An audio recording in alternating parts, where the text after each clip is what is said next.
지상에서는 수십 기가와트가 설치될 텐데 100kW라는 게 큰 의미가 없을 것 같다라고 생각을 했는데요. 그렇지가 않은 것 같습니다. 100kW 프로젝트 하나당 3조 원, 4조 원씩 이렇게 투자가 될 것 같습니다.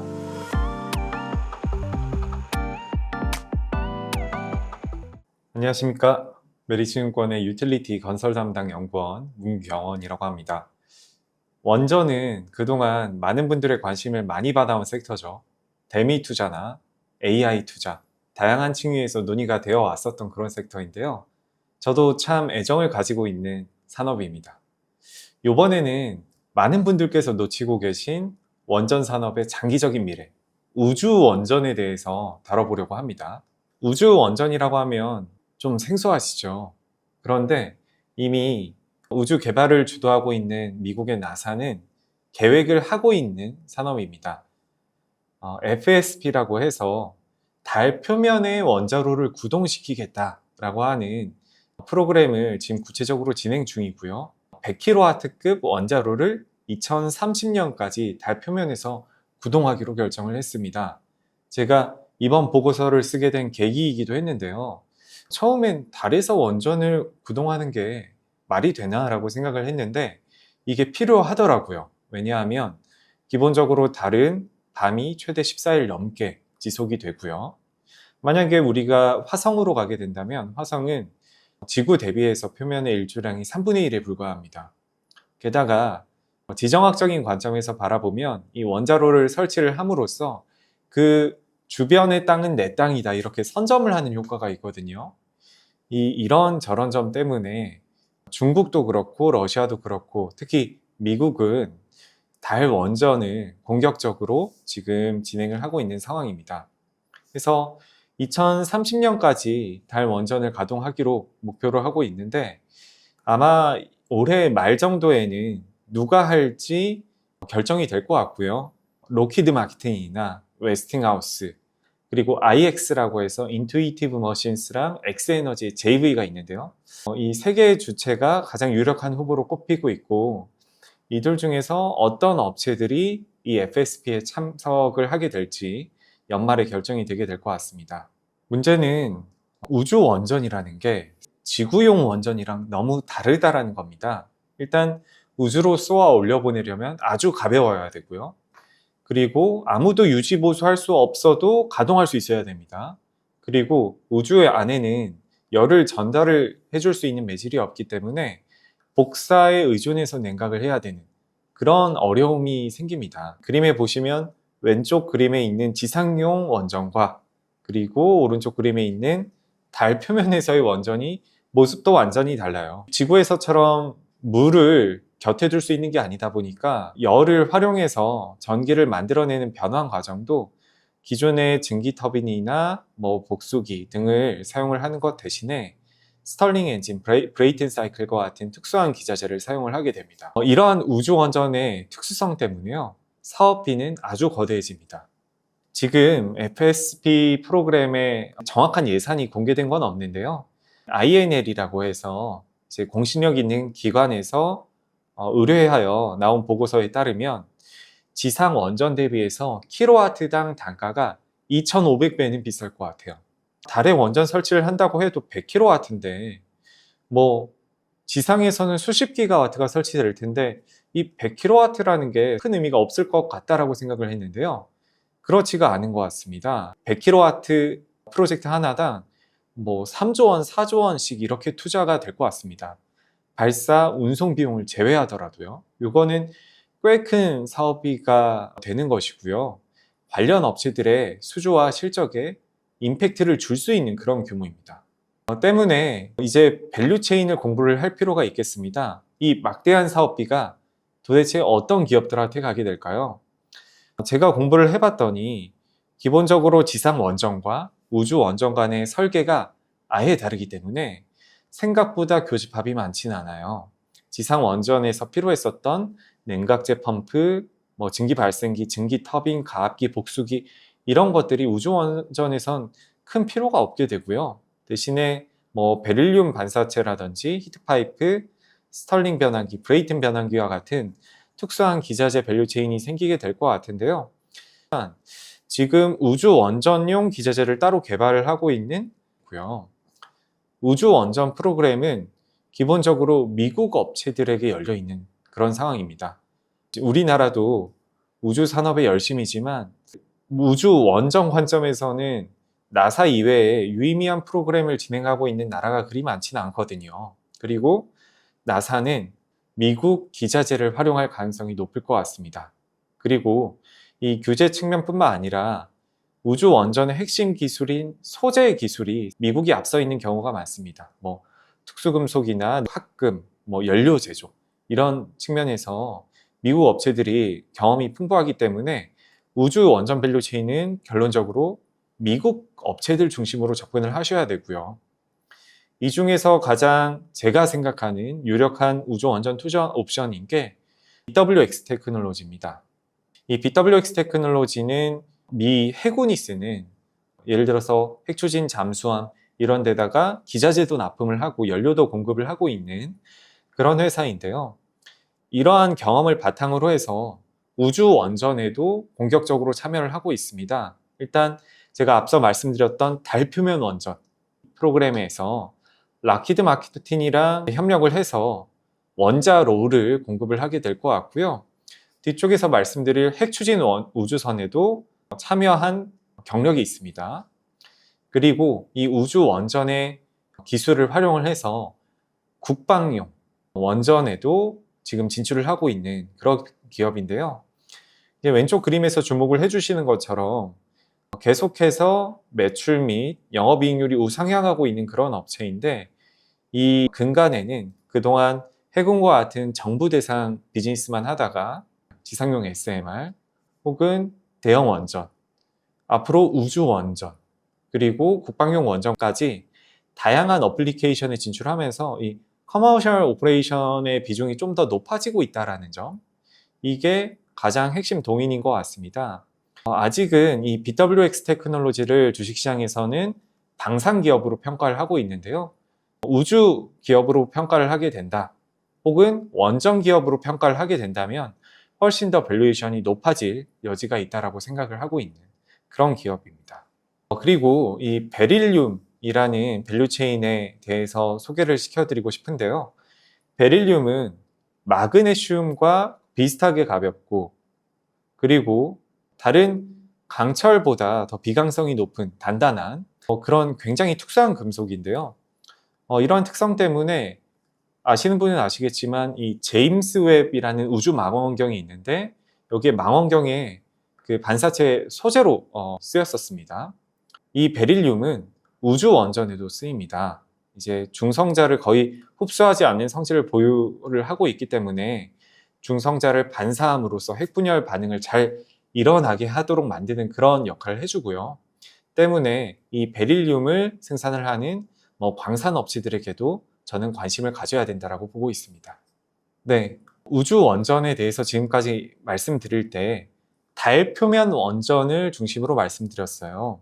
그리고 첫 번째 달 표면 원전은 100kW 정도, 그러니까 지상 원전의 몇만 분의 1 정도에서 시작을 한다는 점을 말씀을 드리면서, 규모는 작지만 아주 비싸기 때문에 원전 시장에서 유의미한 비중을 차지를 하게 될 것이다라고 말씀을 드려왔는데요. 일단은 저는 이 없던 섹터가 새로 생기는 것, 원천하면 무조건 지상용 원전이었는데 우주 원전이라는 게 생긴다라는 것 자체가 원전 섹터의 성장성에 있어서 큰 의미를 가진다라고 생각을 합니다. 하지만 실제로 이 시장이 엄청나게 커지려면 100kWh가 아니라 수십 메가와트, 수백 메가와트, 그리고 기가와트 단위의 시장으로 크려면, 그럼으로써 지상 원전보다도 더 큰 시장이 되려면 과연 어떤 일이 벌어져야 될까요? 저는 크게 세 가지의 요인. 첫 번째로는 달 자체에서 전력 수요가 늘어나야 된다. 그렇게 되면 우주 원전이 쓰일 일이 정말 많아질 것이니까 이렇게 생각을 하고 있고, 두 번째로는 핵 추진선의 개화. 이거는 달 표면이 아니라 행성 간 왔다 갔다 하는데 쓰이는 거다 보니까 시장 사이즈가 엄청 커질 수 있다고 보고 있고요. 그리고 마지막으로 지상용 원전으로의 기술 스필오버, 이 세 가지 요인을 통해서 우주 원전의 시장이 지금은 개화 단계이지만 엄청 커질 수 있다라고 생각을 하고 있습니다. 첫 번째 시나리오인 달 전력 수요 상승인데요. 이 달 전력 수요가 지구에서처럼 기가와트 단위로 성장을 하기 위해서는 우선 달에서 뭔가 경제 활동이 이루어져야 됩니다. 그리고 거기에서 가장 유력한 후보는 ISRA라고 해서 달 내에서의 어떤 그 원료를 활용을 하는 것들이 될 수가 있겠는데요. 대표적으로 우주 태양광에 대해서 저희 노 수석 연구원이 따로 이야기 드릴 기회가 있을 것 같은데요. 우주 태양광을 할 때 그 태양광 기자재를, 패널을 지구에서 만드는 것도 좋겠지만 달에서 만들면 더 훨씬 수월하게 운송을 할 수가 있거든요. 만약에 태양광 발전 설비를 달에서 제작하는 그런 공장이 만들어진다. 그러면 달 전력이 많이 쓰이고 거기에 전력 생산을 지원하기 위해서 우주 원전의 필요성도 더 늘어나게 되겠죠. 또한 앞으로 핵융합 시대가 개화를 하게 되면 핵융합에 쓰이는 연료가 달에서 많이 채굴이 될 수가 있겠습니다. 핵융합 연료라고 해도 DT도 있고 헬륨3라는 어떤 연료도 있는데요. 이 헬륨3 같은 경우에는 지구에서보다 달에서 묻혀 있는 용량이 훨씬 더 많아서 이 핵융합을 하기 위해서 달에 가지 않으면 지구에서의 핵융합이 어렵다라고 느껴질 정도로 달에서의 채굴이 필수입니다. 그리고 핵융합 연료를 채굴하려면 결국에 전기가 필요하고 그 전기는 또 다시 원전이 공급을 하게 되겠죠. 이런 장기적인 미래가 앞으로 펼쳐지게 된다면 우주 원전 시장도 같이 클 수 있을 것이라고 보고 있고요. 또 두 번째 시나리오입니다. 달 내부에서의 전력 수요가 그렇게 상승하지 않더라도 핵 추진선의 시대가 온다면 그때부터는 저는 시장이 엄청 커질 수 있을 것 같아요. 특히나 핵 전기 추진선이라고 하는 혹은 NEP라고 부르는 이 기술은 생각보다 가까이 있는데요. 이 오른쪽 그림에 보시는 것처럼 그림이 그려져 있고요. 이 NEP는 이제 원자로를 통해서 전기를 생산을 하고 이 전기로 이온을 발사를 하면서 엔진을 구동하는 방식이라고 보시면 될 것 같습니다. 그런데 이 NEP라는 핵 전기 추진선은 나사가 2028년 말 정도에 발표를 예정을 하고 있습니다. 이 NEP라는 기술이 달 표면 원자로랑 거의 핵심적인 제반 기술을 공유를 하고 있기 때문에 거의 동시에 추진이 되고 있다, 이렇게 이해해 주시면 될 것 같고요. 이런 거를 또 먼저 발사를 해보고 여기에서의 기술적인 교훈을 달 표면 원자로에 적용시키겠다라는 겁니다. 또한 앞으로 더 나아가면 핵에서 전기를 만들고 그 전기를 통해서 이온을 발사를 하는 그런 엔진이 아니라 핵 원자로 핵 분열 반응에서 나오는 열을 활용을 해서 이온을 직접적으로 발사를 하는 핵열 추진선이라는 게 또 따로 있습니다.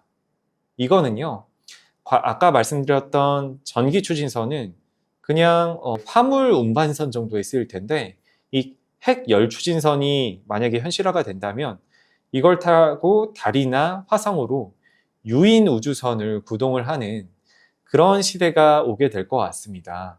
아주 커질 예정이고요. 아까 말씀드렸던 핵 전기 추진선이 그 로켓 하나당 약 수십 메가와트 정도의 전력을 필요로 했다면 이 핵 열 추진선은 용량이 수백 메가와트여서 만약에 이게 상용화가 됐을 때 우주 원전 시장은 아주 커질 수가 있을 것 같다, 이런 생각을 하고 있습니다. 이 핵 열 추진선 혹은 NTP라고 부르는 기술은 아직은 핵 전기 추진선 NEP보다는 상용화가 느립니다. 아직 본격적으로 추진되고 있는 프로그램이 없고요. 하지만 저는 피할 수 없는 미래라고 느껴집니다. 왜냐하면 우리 인류는 달로 나아가야 되고 그 넘어 화성으로도 가야 되거든요. 만약에 화성에 사람을 보낸다라고 했을 때 화학 추진 로켓을 사용을 하게 되면 편도로 한 7에서 9개월 정도의 기간이 필요할 것으로 예상이 됩니다. 그렇게 된다면 경제적으로도 약간 매력도가 떨어지지만 피폭 기간이 길어짐으로써 우주 비행사들의 건강에도 악영향을 미칩니다. 반면에 핵 열 추진 로켓을 쓰게 되면 비행 기간을 절반 이하로 낮출 수가 있습니다.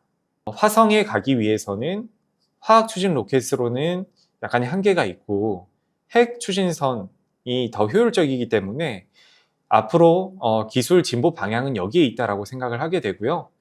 이게 됐을 시에 이 우주 원전 시장은 아주 커질 수 있다는 점 다시 한번 강조드리도록 하겠습니다.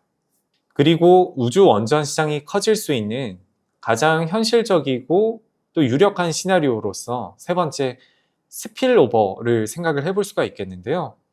이 우주 원전 기술이 개발이 되면서 달 표면에서 혹은 핵 추진 우주선으로서 활용을 할 수도 있겠지만 이 우주 원전 기술이 지상에도 거꾸로 적용이 될 수가 있거든요. 이걸 우리가 스필오버라고 부르는데요.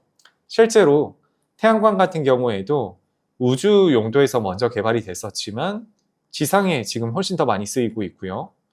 요새 핫하죠. 연료전지도 우주 용도로 먼저 개발이 됐었지만 지상에서 훨씬 더 많이 쓰이고 있습니다. 이런 것처럼 우주 용도로 개발이 됐었던 초소형 원자로 기술이 지상에서 어쩌면 더 많이 쓰일 수도 있겠다 이런 생각을 하게 됐는데요. 이 기술적 스필오버의 유력한 후보가 바로 군사용 원전입니다. 둘 모두 한레유 기반 연료를 사용을 하고 고온가스로 기술을 활용을 하고 그리고 외부 환경이 아주 가혹하고요. 그리고 실제로 개발을 하고 있는 밸류체인도 비슷합니다. 우주 원전을 개발하면서 이 군사용 원전의 개발 속도도 더 가속화될 수 있을 것이라는 생각을 하고 있습니다. 실제로 미 육군에서는 프로젝트 야누스라고 해서 육군의 에너지 독립성을 보장을 하기 위해서 이런 이동식 마이크로 원자로를 지금 개발을 하고 있는데요. 우주 원전이 개발이 되면서 얻은 R&D 노하우가 이런 군사용 원전에 적용이 되면서 프로젝트 야누스와 같은 프로젝트들도 속도가 더 빨라질 것 같습니다. 우리가 원전 시장을 생각을 할 때 일반적으로는 우리가 일상적으로 쓰는 전기를 안정적으로 공급하기 위해서 혹은 AI 데이터 센터의 전기를 공급을 하기 위해서 원전이 필요하다 이렇게만 알고 계신데요. 제 생각에는 이렇듯 원전의 어플리케이션은 무궁무진하다라고 생각을 합니다. 단순히 유틸리티나 데이터 센터뿐만 아니라 산업 공정열, 군사, 우주, 수소 생산, 그리고 선박용까지 다양한 어플리케이션에 쓰일 수 있다고 저는 생각을 하고 지금은 일반 유틸리티나 데이터 센터용만 주목받고 있는 환경에서 우주나 군사용과 같은 다양한 어플리케이션이 이제 막 개발이 되기 시작한다면 제 생각에는 원전 관련 기업들의 밸류에이션도 추가적으로 확장이 될 수 있을 것 같습니다. 물론 이러한 투자 아이디어는 중장기 투자 아이디어라는 점 명심을 해주셔야 될 것 같고요. 우리가 우주 산업에 있어서 세 가지 단계로 나눠본다면 저궤도, 그리고 달과 같은 정지궤도, 그리고 그 너머에 심우주로 나눠본다면 저궤도의 주요 어플리케이션인 우주 데이터 센터에는 태양광이 조금 더 적합한 것 같고요. 달이나 그 너머의 심우주에서는 원전이 많이 쓰이게 될 것 같아요. 따라서 상업적으로 조금 임팩트를 줄 수 있는 것 역시 태양광이 조금 더 먼저일 것 같고요. 지금까지 말씀드려왔던 우주 원전 같은 경우에는 달 이후에 어떤 중장기적인 비전 하에서 우리가 볼 수 있는 포텐셜로서 주목을 해야 될 것 같습니다. 지금까지 원전 산업 내 새로운 테마인 우주 원전에 대해서 이야기를 해봤고요. 다음 기회에는 조금 더 재미있는 이야기로 돌아올 수 있도록 노력해 보도록 하겠습니다. 들어주셔서 감사합니다.